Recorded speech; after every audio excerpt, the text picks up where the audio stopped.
The truth doesn't always come out in the light. Sometimes it's buried under years of silence and carefully constructed lies. It started on a Tuesday, a day like any other, until the call came in from the 4th Precinct. A discovery that would change everything. There was no forced entry, no signs of a struggle, just a single out-of-place item that didn't belong in that room. When we ran the prints, the results didn't point to a stranger. They pointed to someone who had been dead for 20 years. My Aunt Eleanor had always been the keeper of secrets, but even she looked terrified when I showed her the file. Every door I opened led to another hallway of questions. The more I learned, the less I knew about my own family. It wasn't just a cold case. It was a legacy of betrayal that stretched back 3 generations. Time was running out. The people who wanted this story buried were finally starting to notice I was digging. I had to make a choice, keep my head down and live a lie, or burn it all down for a chance at the truth. I chose the truth. And that's when the real nightmare began. We're just getting started. Look at this man. He is 90 years old.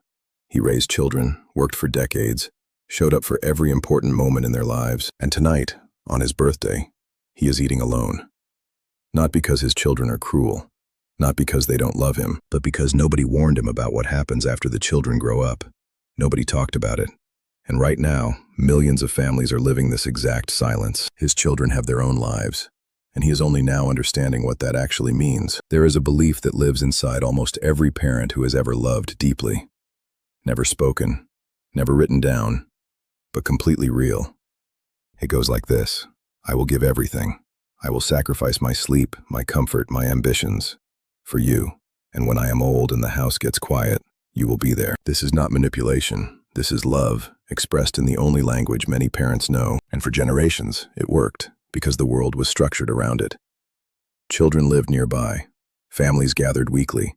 Grandparents were part of the household, not a once-a-year visit. That world is gone. And the parents who built their entire emotional life around that world are now sitting at dinner tables in cities where their children live 45 minutes away, which, in modern life, might as well be 45 years. The contract wasn't broken.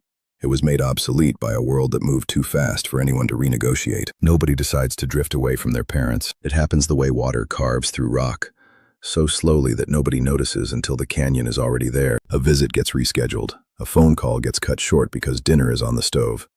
A holiday skipped because the kids had exams and it just wasn't a good time. Then the rescheduled visit becomes the pattern. The calls happen, reliably, on Sundays. But they are 10 minutes now, not 2 hours. There is less to say, or too much to say and no time to say it. And so both sides talk around the silence and call it a conversation. The parent notices. Of course they do.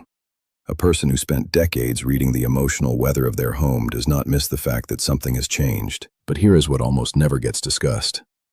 Most elderly parents don't say a word. They don't complain. They don't confront. They don't pick up the phone and say, "I feel forgotten." Because they don't want to be a burden. Because they remember what it was like to be young and overwhelmed. Because saying it out loud makes it real. So they adjust. They learn to count the weeks between visits without letting their face show the number. They learn to make a 10-minute call stretch by asking about the grandchildren, the job, the house. And somewhere around 85 or 88 or 90, the adjustment is complete. My children have their own lives now. Not said with anger, not with self-pity. Said with the quiet, crushing acceptance of a fact of nature. This is not one family story. It is a documented global crisis, and the numbers are hard to look at. More than 1/3 of adults over 45 report chronic loneliness. Among those over 80, the figure is significantly higher. United Kingdom appointed the world's first minister for loneliness in 2018, responding to data showing over 9 million people affected, disproportionately elderly. But loneliness is not just an emotional experience. It is a physiological one. Research by neuroscientist John Cacioppo showed that chronic loneliness triggers the body's threat detection system, the same biological state as physical danger. Elevated stress hormones, disrupted sleep, weakened immunity, accelerated cognitive decline. In older adults, the health consequences of social isolation are comparable to smoking 15 cigarettes a day. We run public health campaigns about cigarettes. We run almost none about the quiet epidemic of elderly parents spending their final years with silence as their primary company. And there is one more finding, the one that is almost never discussed. Researchers have identified a psychological state called emotional ambiguity in filial relationships. It describes parents who feel abandoned by their adult children, measurably, physiologically abandoned, but who cannot bring themselves to name it because naming it would mean seeing their children as having failed them. The love is too strong to allow the accusation, so the feeling lives in the body without a name. And without a name, it cannot be spoken, treated, or healed. It just sits there, quietly, at a table set for 8. We have to stop here, because this story, told carelessly, becomes a story of blame. Your children are not villains.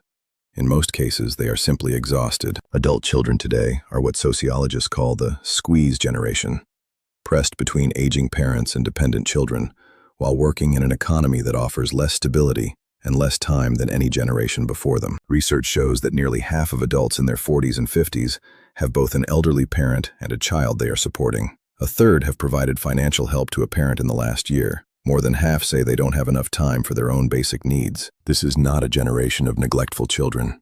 It is a generation of overwhelmed human beings doing their best inside a system not designed to support them. The guilt is real. Adult children who drift away from aging parents carry a quiet, persistent shame. It surfaces on the drive home, in the moment before sleep, every time they hear the voice on the other end of the phone sounding a little thinner than before. But guilt, unaddressed, does not produce closeness. It produces avoidance. This is the painful paradox. The children who feel most guilty often visit least, because every visit has become a performance of atonement, and nobody wants to perform that. So the calendar stays empty. The gap is not made of malice. It is made of time, distance, exhaustion, guilt, and the human capacity to normalize almost anything, including the slow disappearance of the people who made us. This is not a list of tips, because what we have been describing is not a scheduling problem. What the research on aging relationships actually shows, quality matters more than frequency. The difference between a distracted 10-minute call and a genuinely present 10-minute call is neurologically measurable.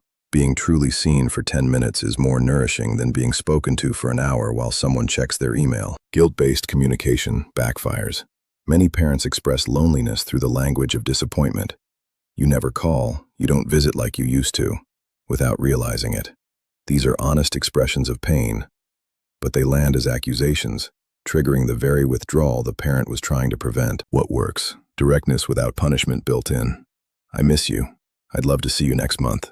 Simple, vulnerable, clean. A life beyond your children changes everything. This one is uncomfortable, but the data is consistent. Elderly adults who maintain friendships, community, purpose, anything outside the family, experience less loneliness and report better relationships with their adult children, not because they need their children less, because they are not relying on them to provide everything. The parent who has a life calls their child to share it. The parent who has no life calls to fill it. And the child, however loving, can feel the difference. Now we arrive at the part of this story no one wants to tell, and no one wants to hear.